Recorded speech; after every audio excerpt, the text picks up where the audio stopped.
એ આપણે ગોંડલ તાલુકાના માંડણ કુંડલા ગામ એટલે શ્રીનાથગઢ સીટના ઉમેદવાર નીરવ પારખિયા વાત કરું છે.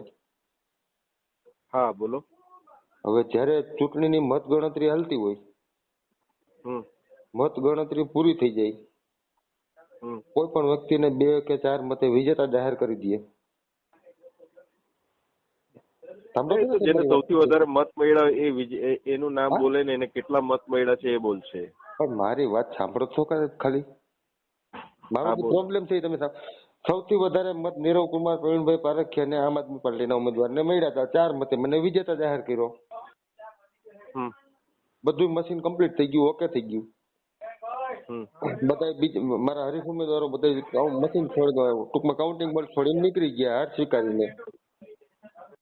ત્યારબાદ ચૂંટણી અધિકારીને એવું જાણ કરવામાં આવ્યું કે ખાસ કરીને મામલતદાર જે કોઈ ચૂંટણી અધિકારીમાં હોય ને એવું કે ભાઈ તમારું તાલુકા પંચાયતનું ઈવીએમ જિલ્લા પંચાયતમાં વહી ગયું, જિલ્લા પંચાયતનું ઈવીએમ તાલુકા પંચાયતમાં વહ્યું તો એનો જિમ્મેદારી કોણ હોય શકે? મારે એટલું જાણવું સાહેબ તમે આપની પાસે.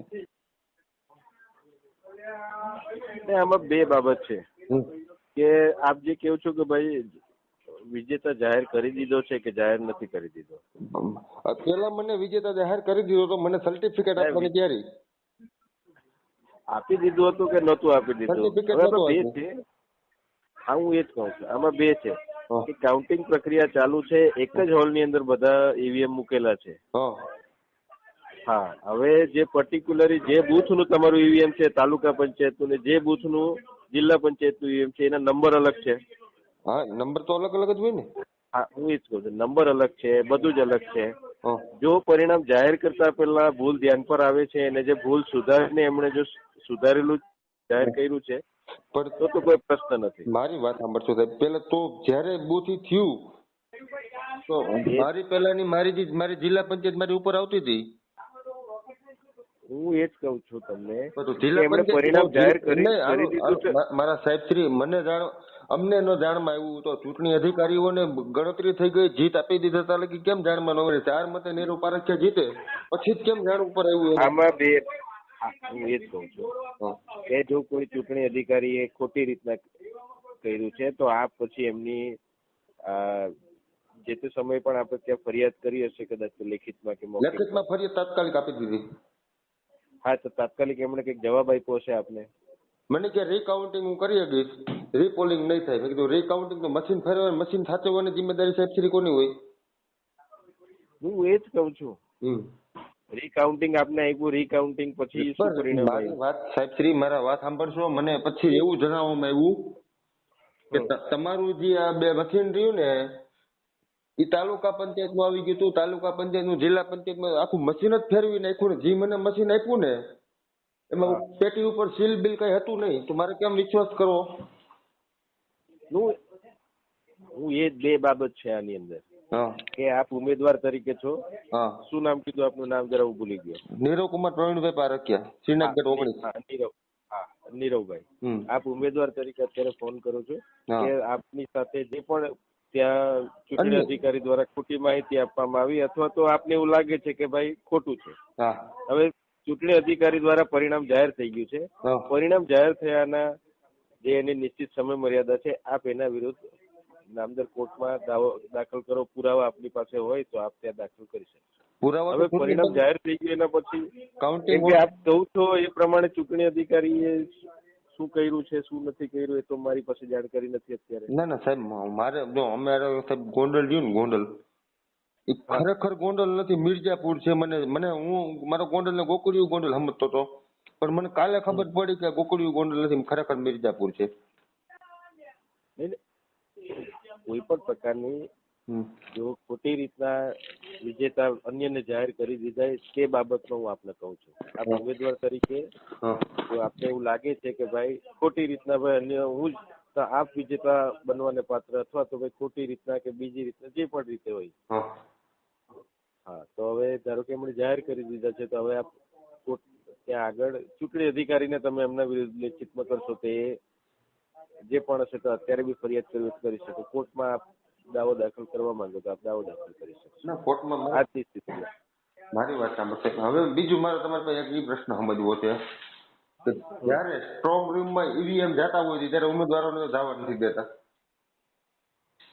ઉમેદવારોને જવા નથી દેતા નહીં, પણ ઉમેદવાર વતી જે પણ તમે જે પણ પોલિટિકલ પાર્ટીના હો એ પોલિટિકલ પાર્ટીના જ્યાં સભ્યો હોય એમની હાજરીમાં જ ત્યાં ઈવીએમ સીલ કરવામાં આવે છે.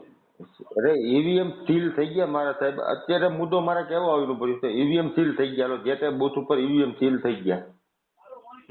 ત્યાંથી ઈવીએમ આપણે બૂથ ઉપરથી રવાના થઈ ગયા સ્ટ્રોંગ રૂમ બાજુ. ઈવીએમ રૂમ સ્ટ્રોંગ રૂમમાં પહોંચી ગયા. જિલ્લા પંચાયત વાળાના ઈવીએમ અલગ હોઈ જાય છે, તાલુકા પંચાયતના ઈવીએમ મશીન અલગ હોઈ જાય છે.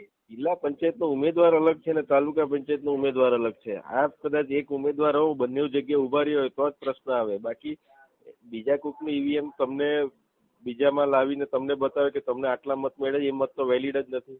પણ મારી વાત સાંભળો છો સાહેબ, મારું કહેવાનું પેલા આખું સાંભળો તમે. હવે જિલ્લા પંચાયતની જ્યાં ગણતરી હાલતી હોય તો અહીંયા ઈવીએમ કોના જાય? જિલ્લા પંચાયતના જ જાય ને? હા, જિલ્લા પંચાયતના જાય. તાલુકા પંચાયતની ગણતરી હાલતી હોય અહીંયા ઈવીએમ તાલુકા પંચાયતના જ જાય. એના બેયના સ્ટ્રોંગ રૂમ અલગ અલગ હોય ને? હા, અલગ હોય, સાથે હોય, એવું કઈ જરૂરી નથી. તો હવે ત્યાં એમણે શું સુવિધા કરી છે એ પ્રમાણે. નહીં, મારા મત પ્રમાણે અંદર અલગ અલગ હતા, કારણ કે અમારે જે કાઉન્ટિંગ હોલ હતું ને ત્યાં વ્યવસ્થા અલગ અલગ. ચૂંટણી અધિકારીએ શું સુવિધા છે એ અત્યારે તો નથી, એ આધારે અલગ હશે. ચાલો આપ કહું છું તો માની લે. હા, હવે શું પ્રશ્ન તમારો?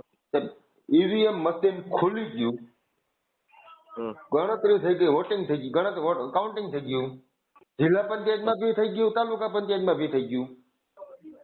અમારો જે ઉમેદવાર જિલ્લા પંચાયત નો હતો એ હારી ગયા. મારી પેલા એનું ડિક્લેર કરી દીધું, બરોબર છે. મારે જાહેર ડિક્લેર કરી દીધું તાલુકા પંચાયત તરીકે 4 મતે. બધા કાઉન્ટિંગમાં ઓલ છોડીને નીકળી ગયા મારા સિવાયને, કારણ કે મને સર્ટિફિકેટ આપવાનો હતો, અધિકારીએ મને બેસાડી રાખ્યો હતો. ત્યારબાદ અચાનક એકાદ 10 મિનિટ પછી એવું કીધું કે ભાઈ તમારું ઈવીએમ મશીન જિલ્લા પંચાયતમાં વહી ગયું, જિલ્લા પંચાયતનું તાલુકા પંચાયતમાં વહી ગયું છે. તો આ ભૂલ સાહેબ શ્રી કોની? હા, તો જયારે એ ઈવીએમ પાસે આપણને ભાઈ 1 મિનિટ હોય, અવાજ નહીં કરો, અવાજ નહીં કરો. પહેલી બાબત તો એ કે જયારે આપણે ઈવીએમ બતાવ્યું છે તો તેમાં આપે પણ ચકાસ્યું હશે ને કે ભાઈ આ ઈવીએમ જે બૂથનું પણ હશે, જે ગામનું હશે, જે બૂથ નંબરનું છે એનું છે કે નહીં, સાચું છે કે ખોટું નહીં. આપની સાથે આપના એજન્ટથી માંડીને બધા ત્યાં હાજર હશે. મારા સાહેબ, મારું કહેવાનું એ નથી કે હું સમજી ગયો. નહીં, તમારી બાબત જો આમાં ભૂલ કોની છે મને ખાલી કહો. મારી કે ભૂલનો પ્રશ્ન નથી, ભૂલ આપના તરફથી હોય ને એવું લાગે છે કે ચૂંટણી અધિકારીની ભૂલ છે. મારા સાહેબ ઈવીએમ આડાહવરા થયા. જો ભૂલ હું ફોન પર તમને જસ્ટિફાઈ નહીં કરી શકું કે ભૂલ કોની છે. કેમ નહીં કરી શકો? હા, તો તમે તમારા તરફ એક તરફી વાત કરો છો. તમે હું તો મારા તરફી જ વાત કરું ને. મારી સાથે અન્યાય થયો. હું એ જ કહું છું ને. મારી ચૂંટણી પંચે મારી સાથે અન્યાય કર્યો છે, મારી સાથે ચૂંટણી પંચે અન્યાય કર્યો છે, તો હું કહું જ ને. હા, તો આપની રજૂઆત પ્રત્યે જ આપને જવાબ આપી રહ્યો છું. હા, બોલો કે આની અંદર શું ભાઈ શું થઈ શક્યું હોય ને ભાઈ કઈ પ્રકારની ભાઈ વસ્તુ બની હોય. હવે આપને જો વિજેતા અથવા તો ભાઈ વિજેતા જાહેર નથી કર્યા, હજુ આપને લાગે છે કે ભાઈ આની અંદર કોઈ પણ પ્રકારની ભાઈ ક્ષતિ છે, ભૂલ છે, તો આપને જે કીધું કે આપ કાયદાકીય રીતે રહે ભાઈ, કાયદો અમને ન્યાય આપી શકશે? ચૂંટણી પંચનો કાયદો અમને ન્યાય આપી શકશે સાહેબ? જો આ કોઈ આર્ગ્યુમેન્ટ માટેનો છે નહીં. અહીંયા તમે આપને એવું લાગે છે કે ભાઈ આ છે તો આપ અહીંયા પણ અમને ફરિયાદ મોકલી હોય ચૂંટણી અધિકારી વિરુદ્ધ તો આપ મોકલી આપો, અમે પણ અમારી કક્ષાએથી કરાવી લેશું. તો હું તમને લેખિતમાં અરજી આપું, પછી સાહેબ તમે મને કેટલા દિવસમાં જવાબ આપો? તમે અરજી મોકલો. હા, અરજી મોકલો. અમારી જે પણ એ જેટલી થશે એની કાર્યવાહી આપનાથી મોકલાવશું કે ભાઈ શું હતી ને ચૂંટણી અધિકારીને જવાબ પણ મોકલાવશું.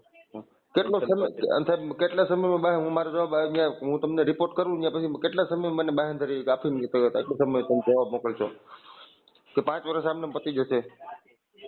ના ભાઈ, તમે અહીંયા આવીને રૂબરૂ તમારી રજૂઆત કરવી હોય અમારા સાહેબ ને તો રૂબરૂ અહીંયા તમે ગાંધીનગર આવીને પણ રજૂઆત કરી શકો. આ જ રજૂઆત તમારે તમારા જિલ્લાના કલેક્ટર સાહેબ ને પણ મળીને રજૂઆત કરવી હોય, જિલ્લા ચૂંટણી અધિકારી એમના નીચે હેઠળ તમામ ચૂંટણીઓ થઈ છે.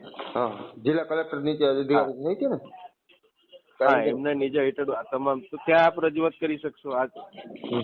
Okay sir. ઓકે, અમને મોકલવી હોય તો અહીંયા પણ ફરિયાદ મોકલી આપો. હાઈકોર્ટ ને સુપ્રીમ કોર્ટ લગી આપણે મોકલવાની છે. હા, વાંધો નહીં.